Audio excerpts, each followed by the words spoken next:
Comment est-ce qu'on prend nos meilleures décisions? C'est une question super intéressante, non? Dans cette analyse, on va explorer ensemble ce qu'on pourrait appeler une troisième voie, un chemin qui cherche à équilibrer les deux grandes forces qui nous animent tous, la tête et le cœur. Allez, on commence fort avec une question un peu provocatrice, une question qui vient bousculer une idée très répandue. Est-ce que le fait de tout analyser, de tout calculer, bref, d'être purement logique, est vraiment la clé d'une vie réussie? Et ça tombe bien, c'est la journée parfaite pour se poser la question. On célèbre la pensée structurée, la logique, et c'est un outil formidable, bien sûr, mais comme on va le voir, ça ne raconte peut-être pas toute l'histoire de ce qui fait une décision sage. Bon, alors allons-y. Entrons dans le vif du sujet et commençons par remettre en question cette idée de la suprématie de la logique pure. Et ce n'est pas n'importe qui le dit, même un esprit aussi brillant et logique que le mathématicien Blaise Pascal, après avoir poussé la raison dans ses derniers retranchements, est arrivé à cette conclusion.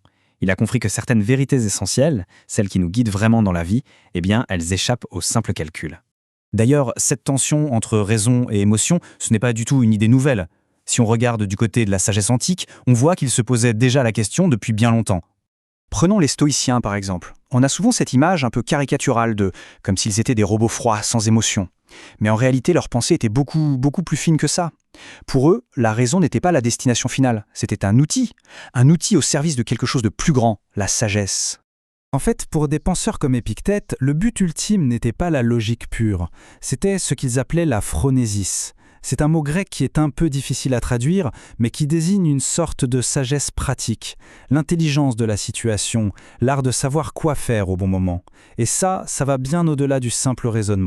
Et là où ça devient absolument fascinant, c'est quand on se rend compte que, des siècles plus tard, les neurosciences modernes viennent apporter des preuves très concrètes à cette intuition millénaire.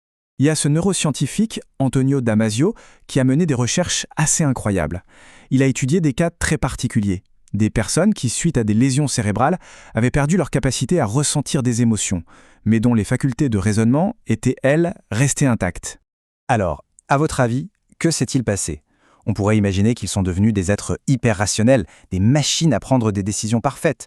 Eh bien, c'est tout l'inverse qui s'est produit. Ils sont devenus complètement incapables de prendre la moindre décision. Choisir une date pour un rendez-vous, décider où manger à midi, des choix tout simples devenaient des problèmes insolubles. Ils pouvaient lister tous les avantages, tous les inconvénients de chaque option pendant des heures, mais sans ce petit signal émotionnel qui nous dit « Ok, va pour ça », ils étaient complètement paralysés. La conclusion de Damasio est donc saisissante.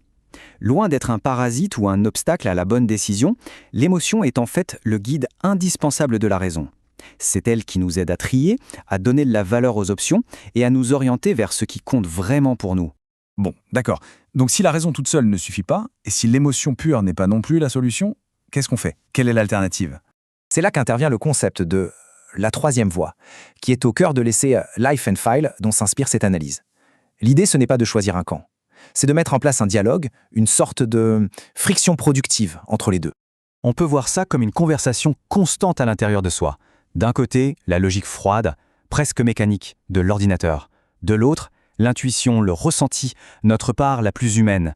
Et c'est de ce dialogue, parfois de ce débat, que peut naître la véritable sagesse. Alors, tout ça c'est bien beau en théorie, mais concrètement, au quotidien, comment ça se traduit? Qu'est-ce qu'on peut en retirer? Eh bien, la vraie compétence, finalement, ce n'est pas tant de prendre parti pour la raison contre le cœur, ou l'inverse. C'est plutôt de développer une sorte de sensibilité, d'apprendre à savoir quelle voix écouter, à quel moment. C'est un peu comme apprendre à lire sa propre boussole intérieure. Et ça nous laisse avec une dernière petite question pour la route, une piste de réflexion. Essayez de penser à une décision récente où votre intuition, votre cœur a eu le dernier mot face à un calcul purement logique, et où, avec le recul, c'était la bonne chose à faire. C'est peut-être précisément dans ces moments-là qu'on touche du doigt ce qu'est vraiment cette fameuse troisième voie.